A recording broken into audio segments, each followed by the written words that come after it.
Welcome back to the Max Your Dash podcast. Thank you for listening, liking, and now watching. My name is Steve. I'm your host. I'm here with my co-host, Nate. Mark is back with us again. We're talking about some fun stuff with Social Security today. Riveting topics. I'm jacked up for it. Are you guys? No. No.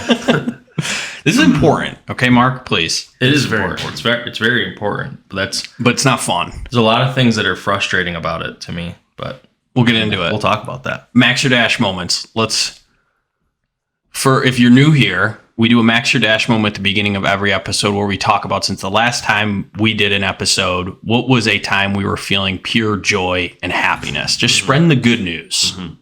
Mm-hmm. Nate, go. So,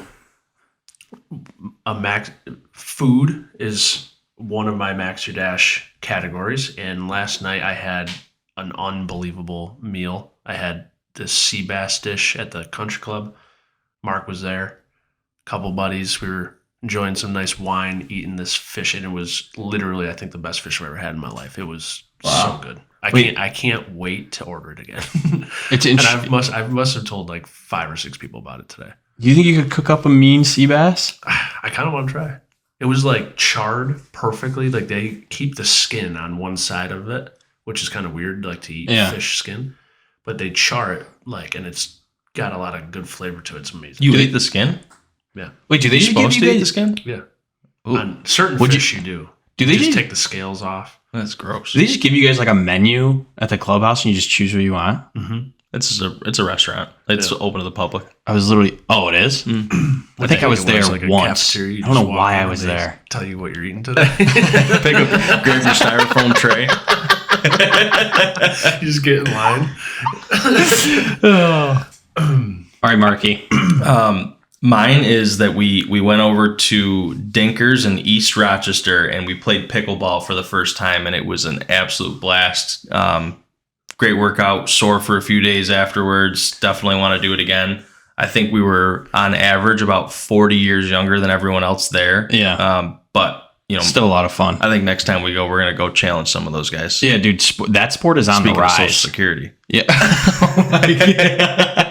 Shout out Dinkers in East Rochester, but it was a lot of fun. Yeah. And we're like competitive, so I think that's why it was even more fun. Like all of us. Matt was doing the Matrix. That was hilarious. That was hilarious. Now I get all that. I get the hype. I do. Yeah, I get the hype too. It's a fun game. Apparently, it is quite expensive though for the paddles. Like you can spend a lot of money on the. Wait, paddles. did that cost extra for us to get the paddles? No. That was all in. It was $8.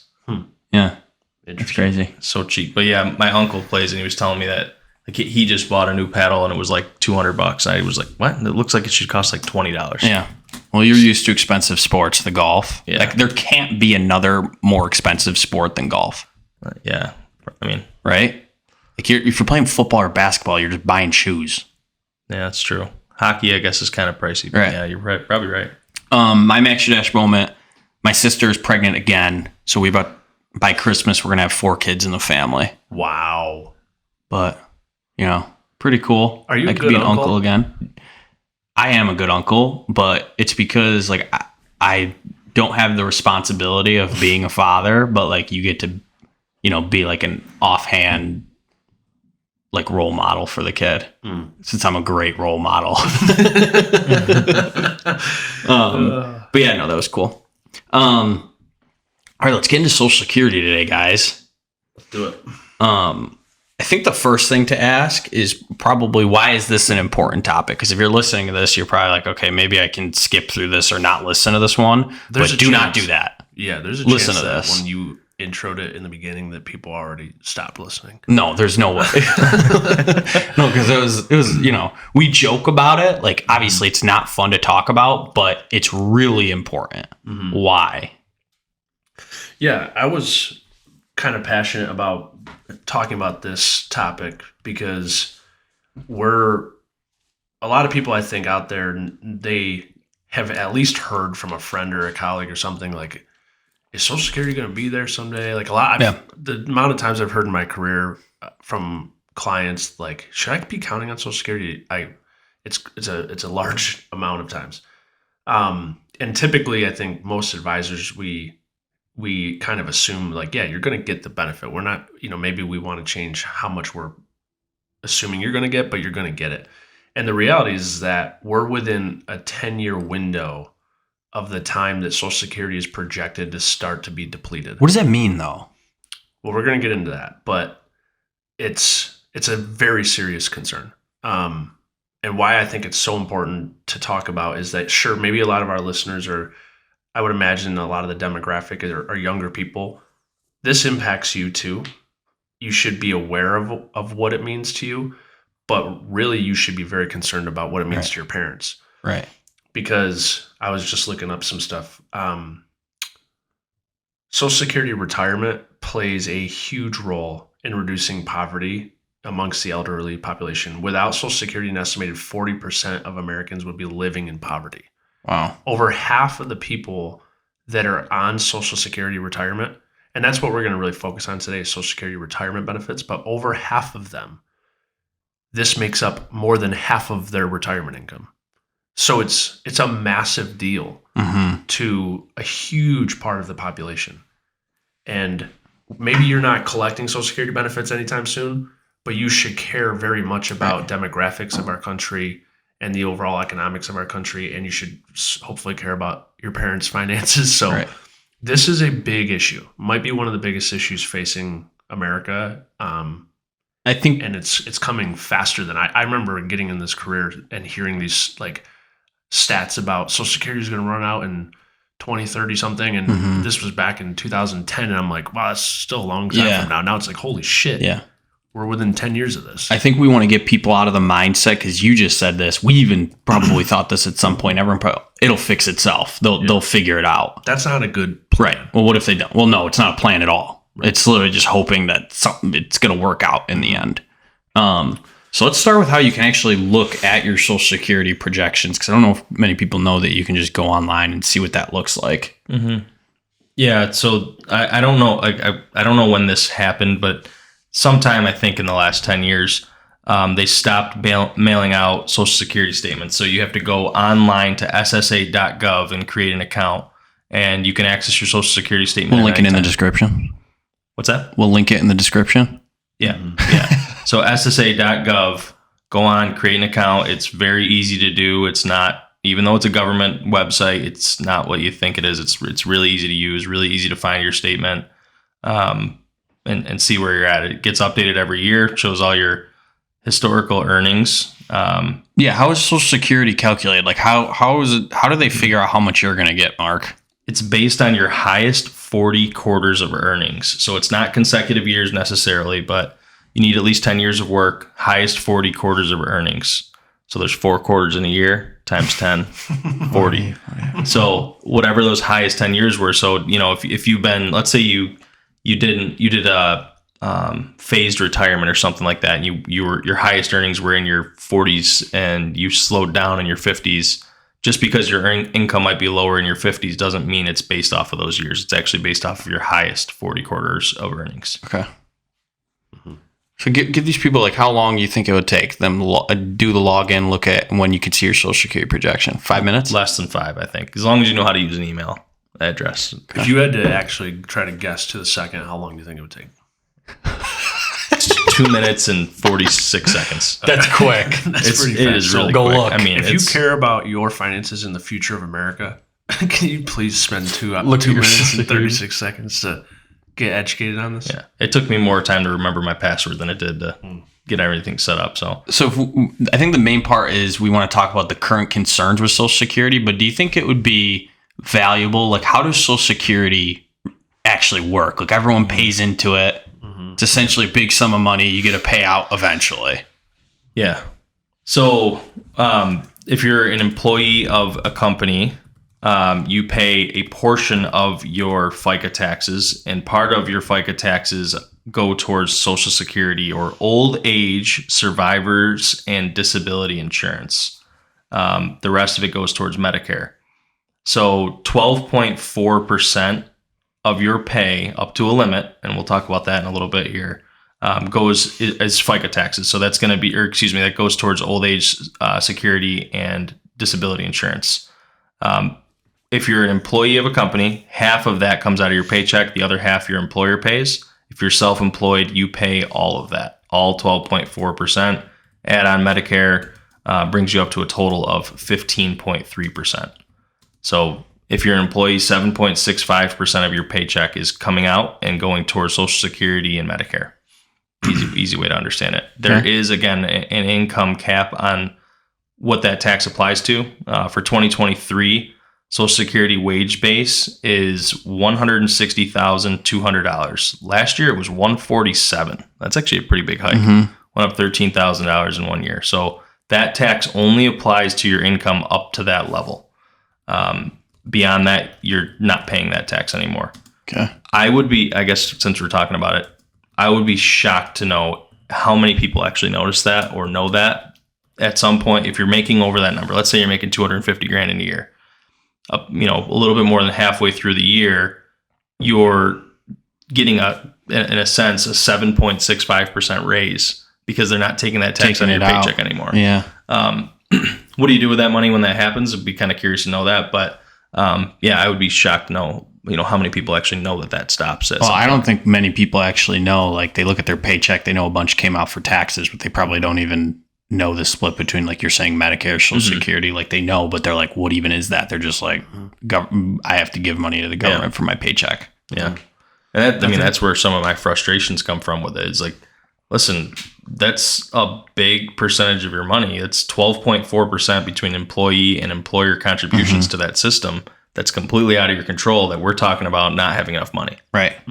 So with that being said and how it works, what are the main concerns that we're talking about with how that system is designed, what's happening to it? Like you were saying that in 10 years, it's projected to be depleted. Do you guys know when Social Security was created?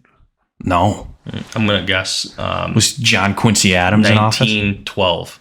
Ooh. 1912? August 14th, 1935. Oh, that's close. President Franklin Roosevelt signed the Social Security Act into law. And this is important because it comes back to your question. In 1935, how long were people living? I don't know the number. We could probably find young. Not long. Probably like, if I had to guess, 60s? We should chat GPT this real quick, but I'm going to guess like 60. Yeah, 60s. Would probably be the average life expectancy. So that's a big part of the issue. So back in 1935, life expectancy was very different than it is today. And if you look at all of how crazy the medicine world is changing and how much longer people are living, and they're talking about, I'm hearing crazy stuff that like people are going to be living until they're 120 here pretty soon. That is stressing the system in a huge way. So if you work from, age 20 to 65, you fund this system for 45 years, and then you live from 65 to 120, you're taking money from it for 60 years. Right. That doesn't add up. And we have the issue of an aging population. So we're not making enough babies, although thank you to your sister for helping this problem. We're not having enough babies. Let's go out there and all have more babies so we can fund our parents' retirements. But that's a huge part of why this is getting lopsided, and there's other reasons too, I'm sure, of mishandling funds and whatever.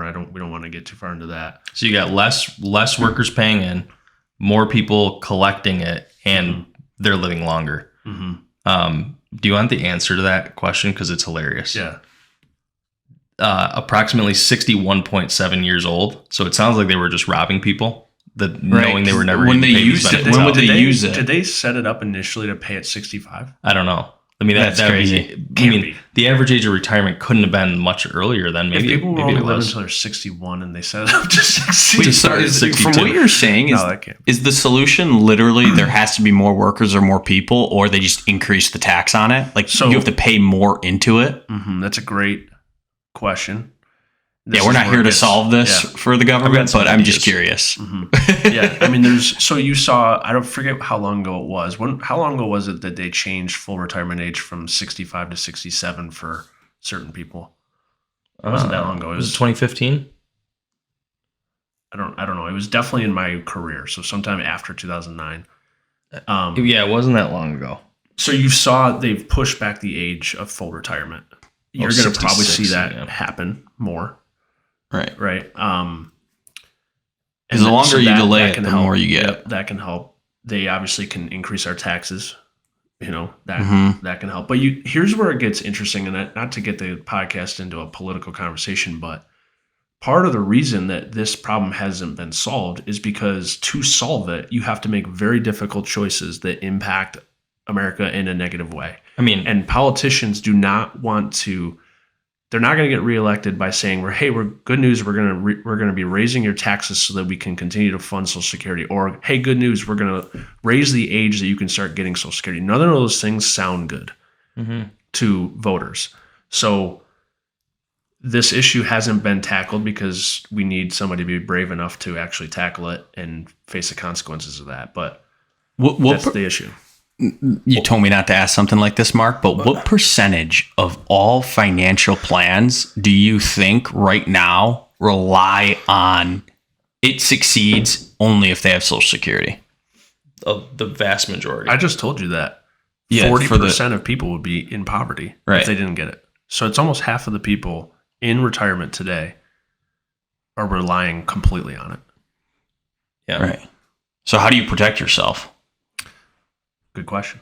Well, I'm just so taking a step back from that. So you're talking like, how do you solve this? I think that the truth is it can't be solved. So this is 2020 stats. So in that same, looking up the life expectancy 61.7 as of 2020, it says 76.1.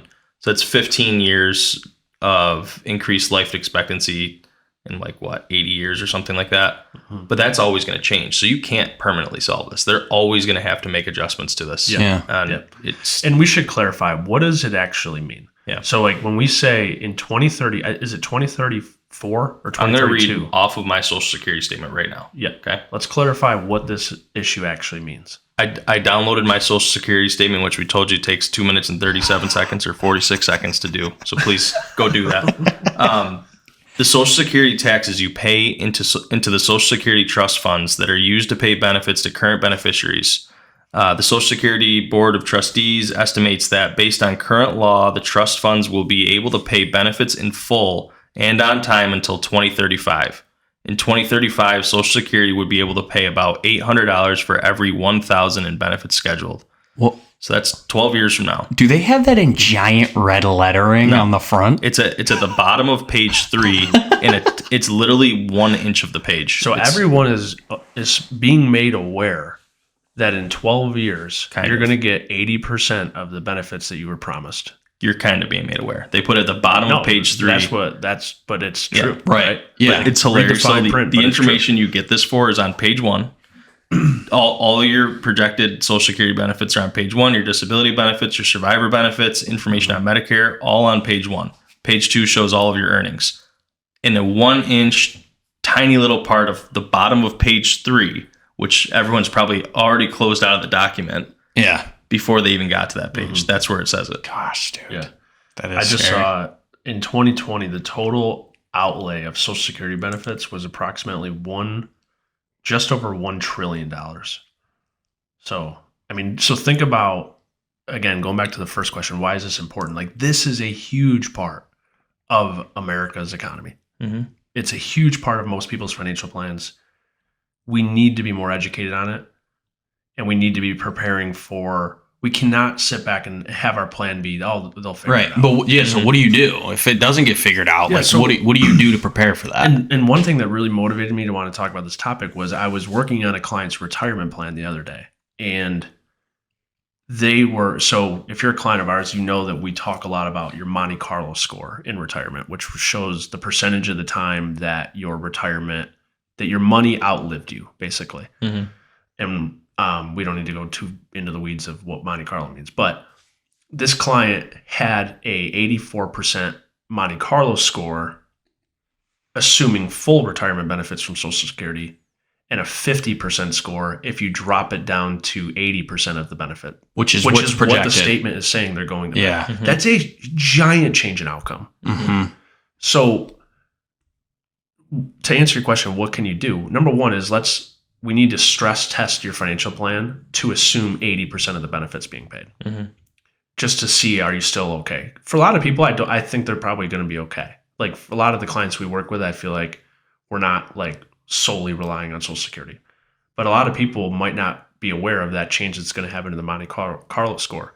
So what would you recommend you do to protect yourself? And from a broad perspective, we know it's case by case. Yeah, well, I think the interesting thing about that is the people who I actually think it wouldn't hurt that much and that they would actually probably be able to weather the storm are either collecting it now, so they're going to get a 20% pay cut in 2035, or they're about to collect it soon. Those people are probably going to be able to weather the storm best, in my opinion, unless you're made aware of this when you're young. So like on the projections that we're running for people who aren't like absolutely blowing out of the water, just kind of your average Joe, they're on track. They look, looks really good. If we don't run that scenario, and let's say they're 30 years away from retirement, and we look at 80% of benefits being paid, if we don't run that scenario, they're in a big trouble because we assumed it for 30 years away. We were assuming this benefit was going to be there. By the time we start to look at it and we realize these things have happened, it's too late, right? Now they're going to have to work longer. Now, could they fix this in the next 10 years, though? Yeah. So the general, like the easy answer is you're going to have to save more money. Yeah. So on your Social Security statement, on that same tiny little paragraph, there's a link that says ssa.gov/thereforme. If you follow that link, it takes you to a website it takes you to a PDF that was last updated in September of 2021. And at that time, the stats were actually worse, believe it or not. It said 2034 and 78% of benefits.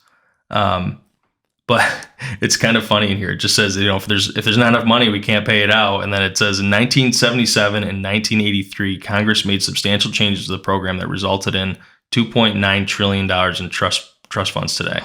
So I don't know if that was the last time they made substantial changes to it. But if it's done 40 years since they've done anything to the system, that's a problem in itself. That's just irresponsibility. Yeah, I feel like we always make changes once it's very reactive. We're never really making proactive changes. 40 years to something when life expectancy has been kind of it's significantly increased. And not to be all doom and gloom, but I don't think this just only applies to Social Security. I think that if you're relying on a pension, you should be looking under the hood further to understand how that model's doing, because I would be concerned. It's the same fundamentals. Life expectancy. Is there enough money in the plan to fund it? If we're all going to live longer, are you sure you're going to get those promised benefits forever? I'd be concerned about that. And from what I know, listening to different things too, a lot of the pension plans a lot of them are invested in commercial real estate and stuff like that. That's taken a little bit of a hit. So long story short, like we as Americans, and if it's something we talk about a lot in our company, is you have to take extreme ownership of your life. You cannot just rely on these benefits to be paid, right? Like if your plan is, I'm just going to hope that they fix all that stuff, you're not being very intelligent. You need to take extreme ownership, save more money, build a plan that wins in that scenario that it does actually go to 80%. And by the way, if they do fix it, this is great for you. Yeah. Now you just have even more money available. And sorry, it's not, easy, but to just kind of play the victim card here would not be the right outcome. Right. Stress test your plan and save more. That wouldn't hurt. Nate, why should a young person be concerned about this? Well, I think for young people, this problem probably just gets worse over time. We're going to our full retirement age will probably be higher than it is today. 100? Yeah, who knows? I mean, seriously, like if medicine advances to the point where people are literally living until they're over 100, like consistently, this system is going to be stressed even more. Right. And if the demographic problems don't get better, meaning we don't start cranking out more babies to support these benefits, the system is going to get stressed more. So the younger you are, probably it's even a bigger risk to you. And what it means to you is you need to save more money. And you need to have a well-designed financial plan that forecasts a lower Social Security benefit projection to make sure you're saving the right amount. Yep. And as a younger person too, I would say you should care deeply about your parents' finances. And if their plan is relying a lot on Social Security, and that adversely impacts them, that could adversely impact your life. You know, maybe having to financially support parents and stuff like that. What do you think, Mark? No, I mean no, it's all fair statements. I don't have no better answer. Dude, I'm in my 20s. Like, should I be worried? The frustrating part that I'm thinking about with this, and I got too into the weeds with this, but you get 12 point, what was it again? 12.6, 12.4%? 12.4% is the portion that goes towards old age security and disability insurance. Like, I can't help but think, okay, take 2.4% of that, buy your own disability insurance, and take the other 10% and invest it into a retirement account. Well, look at you don't get that option. If I was making a bet in my lifetime, I would bet that Social Security does what every company has done in history, which is eliminate pensions and offer defined contribution plans. You know, like, will Social Security in my lifetime become more of a defined contribution plan instead of a defined benefit plan? That kind of makes a lot of sense. 401k through the government? Yeah, something like that. Sign me up. Yeah. Like, I want to do the math on it, like, to actually see like what my projected benefits are versus if that percentage of income went into investments, and would it be similar or not? Right. I don't know if I want the answer to that, but I do. It would probably be a better outcome, but there's a lot of risk. Right. Well, they're saying it's guaranteed. Oh yeah, you can't give the money. You'd have to lock it up. Right. But, yeah. Did we just solve the world? Yeah. This is got a big pay cut for that. So the other thing I had been thinking about just preparing for this. So I was talking about the wage base that it's applicable to, and the fact that I feel very strongly that most people don't know that it stops after 160. What if you just taxed it on more income? Like, is that another way that, you know? Well, that's the thing, is they're going to have to raise taxes to fix this. Well, I'm not talking about the tax rate. Like, allow more income to be taxed. Yeah, but that's raising taxes. Yeah. Yes. It's a nicer way to look at raising taxes. Yeah. Yeah, that seems like maybe a little. You got to get a lot of people on board though for that. Right, but again, remember, right, the political system, how it works. You're trying to get elected, and this is one of those things that is not going to be popular. Yeah. Well, I mean, true. This is okay. I'm not a big fan of income taxes. You guys both know that. But like, don't just start. I don't know that like just tax the rich more is the solution. Easy, for Mark. everything. I'm not sure that it is. But this is something where it's like, okay, it's only taxing people on Social Security up to $160,000. So the people that are making $1 million, $2 million, $3 million, whatever it is, that's a lot of money that's not getting taxed towards Social Security. Now, the Social Security benefit is how also much of a difference does that make, though? It depends. But so what I was going with that is, like, if you do increase the wages that it's taxed on, I would assume that now increases the amount of Social Security benefits that would have to be paid out. Yeah. Not just covering the gap, but I would assume that it's now applicable to a higher average wage. So if you increase that number, does it actually fix anything or not? It's hard to say. But some other tax potentially on those, earnings over a certain amount, just specifically towards Social Security, could make some sense. But that's like, it's a pure penalty. It's just filling a gap. It's not giving them people anything extra. Right. So it's tough. It's a complicated issue. Yeah. But the takeaway I would want people to have is, like, don't play the victim card and sit here and whatever. It's, how do I strengthen my own financial security? And the way you do it is you stress test your plan, make sure it's protected if the benefits were reduced. If it's not, figure out a way to save more money for retirement. Well, so for the person who, if I'm sitting here and you're my advisor and I trust the government wholeheartedly. Okay.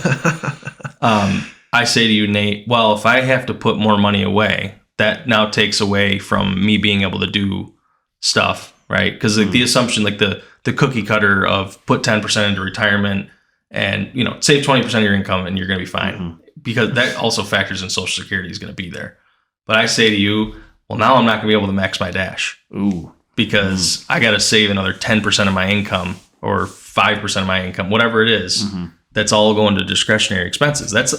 You got to struggle there. It's like, don't bank on this, be responsible about it, but you are taking more away from your current self. So you want my answer?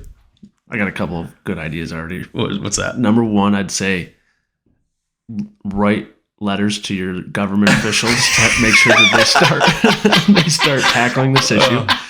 Number 2, get educated on who you're going to vote for next that is actually talking about this issue. Number 3, find a way to make more money. Maybe you pick up a couple Uber shifts. Ask ChatGPT. You just get AI on your side. And last but not least, like sometimes, you got to sacrifice to be financially secure. Like we've talked about in the Max Your Dash episode, like maxing your dash is not being like, if you don't have financial security and you're doing an amazing trip, like that's not maxing your dash. Right. Mm-hmm. You need to feel secure internally, protected, and be able to do those things. Yeah. So a lot of times it does mean you got to sacrifice some of the fun things first to get that security built so that you can then truly enjoy fun. Right. I don't know if this is, Steve, cut this out if you don't want it in here. Okay. For those of you who are wondering, like, how can you just not pay into Social Security if you don't, like, I don't believe in this. I don't want any of my money going towards Social Security. You got to go make passive income. So rental income, investment income, ownership in a business can create some forms of passive income. S corps allow for some better taxation on that as well. Then we're making the problem worse. With those income sources, then less people are. You don't pay into Social Security, therefore you're not accumulating Social Security benefits, but you're creating income that you could then use to build your own retirement benefits. Correct. So passive sources of income. So not earned income. Rental income that you're active in is different. Like passive rental income specifically is not subject to. If you built a pickleball court that you rent out to people, is that passive income? No, I don't think so. No. Damn, I don't think so. In a way it could be. If you built it and then I had 20% of the shares in the company and I didn't do anything, I wasn't active. A lot of pickleball. That's all passive. That's all passive. Oh my gosh. All right. I think we tackled it. Yeah. If the government wants to call us up, we can get someone out here. We can tell them what we think. Let's get some government officials on the pod. Let's have them answer some of these questions. Let's see what they say. Come make us feel better it's about on page 3 on the last line. Dude, there's going to be people that their benefit decreases. Like they're going to get the check and be like, why is this less? Yeah. They have no clue. It's going to just literally happen to them. This is a total conspiracy here, but if they weren't worried about it, they would probably make it more apparent on your Social Security statement. They wouldn't hide it in a tiny little spot on the third page at the bottom. Well, you know how they always say, like, if the market is crashing, buy into it, because if it crashes and it ends, it doesn't matter anyway. But if it goes back up, you made money. Right. So just start paying really more plan Social for Security taxes. Plan for the worst. Plan for the worst. All right. Social Security, done. Anything else? No, sir. All right, guys, please subscribe if you're watching this on YouTube. Make sure you hit the follow button on Spotify. I think it's subscribe on Apple Podcasts, but that helps us a lot. Send us a like, a comment. Tell us what you want to hear next, because we're going to keep doing this. But we appreciate you guys listening. We will catch you in the next one. Securities offered through Securities America, Inc., member FINRA SIPC. Advisory services offered through Security America Advisors, Inc. Dash Capital Advisors and Securities America are separate entities.